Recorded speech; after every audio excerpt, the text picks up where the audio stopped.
Guys, welcome back to our channel. Hope you are doing good. So ഇന്നത്തെ video എന്ന് പറയുന്നത് നമ്മുടെ physics public എക്സാമിൻ്റെ പ്രിപ്പറേഷൻസും എക്സാം ഡേയും എക്സാം റിവ്യൂവും അതിൻ്റെ ഇടയിലുണ്ടായ ഡീമോട്ടിവേഷൻസും കാര്യങ്ങളൊക്കെ ഇൻക്ലൂഡ് ചെയ്തിട്ടുള്ള ഒരു വീഡിയോ ആണ്. സോ നമ്മുടെ ഹിന്ദി എക്സാമിന് ശേഷം ഒരു ലോങ് നാപ്പൊക്കെ എടുത്തതിന് ശേഷമാണ് പഠിക്കാൻ വേണ്ടി സ്റ്റാർട്ട് ചെയ്തിട്ടുണ്ടായത്.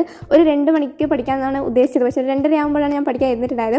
അപ്പോൾ ആ ഒരു ടൈം നമ്മൾ ഇലക്ട്രോ മാഗ്നറ്റിക് ഇൻഡക്ഷൻ എന്ന് പറയുന്ന ഒരു വലിയ ചാപ്റ്റർ ഉണ്ട്. അപ്പോൾ ആ ഒരു ചാപ്റ്ററാണ് പഠിക്കാൻ വേണ്ടി സ്റ്റാർട്ട് ചെയ്തിട്ടുണ്ടായത്. അപ്പോൾ അത് കുറേ നേരം എടുക്കും. അപ്പോൾ ഒരു 2-3 പേജസ് മാത്രം വായിച്ച് വിട്ടിട്ടുണ്ടായിരുന്നു. പിന്നെ 3 മണിക്ക് ഒരു ലൈവ് ഉണ്ടായിരുന്നു. അപ്പോൾ ആ ഒരു ലൈവ് കാണുന്നില്ലായിരുന്നു. അപ്പോൾ ലൈവിൽ ഒരു 2 ചാപ്റ്റേഴ്സ് മാത്രമേ എനിക്ക് കണ്ടു തീർക്കാൻ വേണ്ടി പറ്റിയിട്ടുണ്ടായിട്ടുള്ളൂ. അപ്പോഴത്തേക്കും നെറ്റ് പണിമുടക്കിയിട്ടുണ്ടായിരുന്നു. അങ്ങനെ കുറച്ച് നേരം പിന്നെ വെറുതെ ടൈമൊക്കെ വേസ്റ്റ് ചെയ്തു.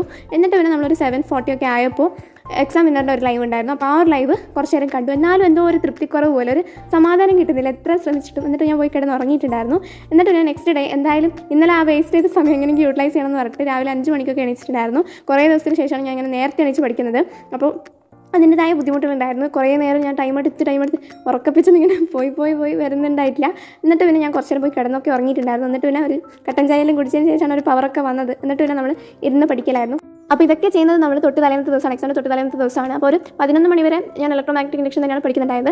അതിനുശേഷം പിന്നെ എന്തോ മൂഡ് പോയ പോലെയൊക്കെ ആയി, എന്തോ ഒരു ഡിമോട്ടിവേഷൻ പോലെ, ഭയങ്കര നെഗറ്റീവ് തോട്ട്സും ഓവർ തിങ്കിങ് ഒക്കെ ചെയ്തു. കുറേ സമയം കളഞ്ഞിട്ടൊക്കെ ഉണ്ടായിരുന്നു. പക്ഷേ ഇതൊന്നും നിങ്ങൾ ഈ വീഡിയോ കാണുമ്പോൾ നിങ്ങൾ വിചാരിക്കും ഭയങ്കര കൺസിസ്റ്റൻ്റ് ആയിട്ട് പഠിച്ചാണ്. അങ്ങനെയൊന്നുമല്ല. ഇടയ്ക്കിടെ ഡിമോട്ടിവേറ്റ് ആയിട്ടുണ്ട്. ഭയങ്കരമായിട്ട് ഞാൻ ഈ എഴുതിയ എക്സാമിലൊക്കെ വെച്ച് ഭയങ്കരമായിട്ട് മോട്ടിവേഷൻ പോയി. ഭയങ്കര ഇങ്ങനെ ഒരുമാതിരി സില്ലി ആയിട്ട് കളിച്ചിട്ടുണ്ടായിരുന്നു. വെച്ചാൽ ഭയങ്കര ഒരുമാതിരി പഠിക്കാൻ കഴിയാത്ത പോലെ ഭയങ്കര ടെൻഷനായിട്ടുണ്ടായത് മലയാളത്തിനും ഈ ഒരു ഫിസിക്സിനാണ്. അപ്പോൾ അതുകൊണ്ട് നിങ്ങൾക്ക് അങ്ങനെ തോന്നിയിട്ടുണ്ടെങ്കിൽ പേടിക്കൊന്നും വേണ്ട, എല്ലാവർക്കും ഉള്ളത് തന്നെയാണ്. അപ്പോൾ അതൊന്ന് ജസ്റ്റ് പറഞ്ഞതേ ഉള്ളൂ. അപ്പോൾ അങ്ങനെ കുറച്ച് നേരം ആ ഒരു ഫിസിക്സിലെ ഇലക്ട്രോ മാഗ്നറ്റിക് ഇൻഡക്ഷൻ ഒക്കെ നോക്കി കഴിഞ്ഞു. എന്നിട്ട് ബാക്കി ചാപ്റ്റേഴ്സും എങ്ങനെ ഓടിച്ചൊക്കെ പഠിച്ചിട്ടുണ്ടായിരുന്നു. അത് വായിച്ച് നോക്കി. ഞാൻ ഒരു റിഫ്രാക്ഷനാണ് പിന്നെ നോക്കിയിട്ടുണ്ടായത്. കുറച്ച് വലിയ ചാപ്റ്റേഴ്സാണ് ഞാൻ നോക്കുന്നത്. കാരണം അതെന്ന് വെച്ച് കഴിഞ്ഞാൽ വേഗം വലുത് തീർത്താൽ ചെറുത് കുറച്ച് സമയം കൊണ്ട് തീർക്കാമെന്നുള്ളൊരു മൈൻഡിലാണ് അങ്ങനെ ചെയ്തത്. പിന്നെ നമ്മളൊരു ഈവനിങ് ടൈമൊക്കെ ആയപ്പോൾ ഒരു ബ്രെഡ് സാൻഡ്വിച്ച് പോലത്തെ ഒക്കെ ഉണ്ടാക്കി കഴിച്ചു. എന്നിട്ട് പിന്നെ എനിക്ക് ഒരുമാതിരി കൺഫ്യൂഷൻ ആയിപ്പോയി. കാരണം 3 ചാനലും നല്ല അടിപൊളി കണ്ടൻറ്റാണ്. അതായത് ഫിസിക്സ് പൊതുവേ ഞാൻ കാണുന്ന 3 ചാനൽ എന്ന് പറഞ്ഞാൽ സൈലം, എടുപ്പോഴത്തെ എക്സാമിനറാണ്. 3 എനിക്ക് ഭയങ്കര ഇഷ്ടമാണ്. അപ്പോൾ ഇത് 3 കാണുന്ന നേരമില്ല. അപ്പം ലൈവ് തുടങ്ങുന്നതിന് മുന്നേ ഞാൻ കുറച്ച് നേരം ചെയ്തു ഫിസിക്സിൻ്റെ എടുപ്പോർട്ടിൻ്റെ കണ്ടു. പിന്നെ ഞാൻ എക്സാമിൻ്റെ കണ്ടു. അങ്ങനെ ഒരു 12 മണിക്കാണ് ഞാൻ കിടന്ന് ഉറങ്ങിയത്. കാരണം അത്രയും എനിക്ക് പേടിയുണ്ടായിരുന്നു. കാരണം ഇതെന്താവോ എന്തോ. കാരണം എനിക്കൊന്നും ഞാൻ ഒരു ക്വസ്റ്റ്യൻ പോലും വർക്കൗട്ട് ചെയ്ത് നോക്കിയിട്ടുണ്ടായില്ല. കാരണം ഞാൻ പൊതുവേ ചെയ്യാറുണ്ട്, പക്ഷേ ഇതൊന്നും ചെയ്ത് നോക്കാനുള്ള സമയമില്ലാത്ത പോലെയായിരുന്നു. അങ്ങനെ ഭയങ്കര ടെൻഷൻ ആയതുകൊണ്ട് തന്നെ ഒരു 12 മണി വരെ എന്തോ ഞാൻ ഇരുന്നിട്ടുണ്ട്. ഇത് തീർത്തിട്ട് കിടന്നാൽ മതി എന്നുള്ള രീതിയിൽ ക്ലാസ് മൊത്തം കണ്ടു തീർത്തിട്ടാണ് കിടന്നത്. സോ ശരിക്കും അത് തെറ്റാണ്. ഒരു 12 മണി വരെ ഇരുന്ന് കഴിഞ്ഞിട്ടുണ്ടെങ്കിൽ ബോഡി ഭയങ്കരമായിട്ട് ടയർഡ് ആവും. അതുകൊണ്ട് തന്നെ രാവിലെ എണീച്ച് പഠിക്കാൻ നല്ലത്. പക്ഷേ എൻ്റെ ഉള്ളൊരു പേടി ഉള്ളതുകൊണ്ടാണ് ഞാൻ ആ ഒരു ടൈമിൽ കഷ്ടപ്പെട്ട് അങ്ങനെ ഇരുന്ന് പഠിച്ചത്.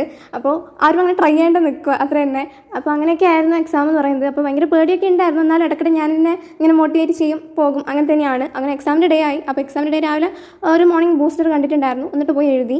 സത്യം പറയുകയാണെങ്കിൽ എൻ്റെ ഒരു അഭിപ്രായത്തിൽ പേപ്പർ കുറച്ച് കുഴപ്പമില്ലാത്ത ടൈപ്പ് പേപ്പർ തന്നെയാണ്. ഒരു 4 ക്വസ്റ്റ്യൻ അറ്റ്ലീസ്റ്റ് എന്താണ് A+ ക്വസ്റ്റ്യൻ ആയിട്ട് വന്നിട്ടുണ്ട്. അതും ഓപ്ഷനിൽ വിടാൻ പറ്റുന്നതാണ്. ബാക്കിയെല്ലാം കുഴപ്പമില്ലാണ്ട് ചെയ്തിട്ടുണ്ടെന്നാണ് എൻ്റെ ഒരു വിശ്വാസം. ഒരു ആവറേജ് എക്സാമാണ്. പിന്നെ അൺവേർഡും കാര്യങ്ങളൊക്കെ കുഴപ്പമില്ലാത്തതായിരുന്നു. അപ്പോൾ നിങ്ങളുടെ എക്സാം എങ്ങനെ ഉണ്ടായിരുന്നു എന്നുള്ളത് കമൻറ്റ് ചെയ്യുക. അപ്പോൾ ഇത്രയുള്ള ഇന്നത്തെ വീഡിയോ ഇഷ്ടമായി ലൈക്ക് ചെയ്യുക, ഷെയർ ചെയ്യുക, കമൻറ്റ് ചെയ്യുക, സബ്സ്ക്രൈബ് ചെയ്യുക. കെമിസ്ട്രി സ്റ്റഡി പ്ലാൻ വേണമെന്ന് പറയാം.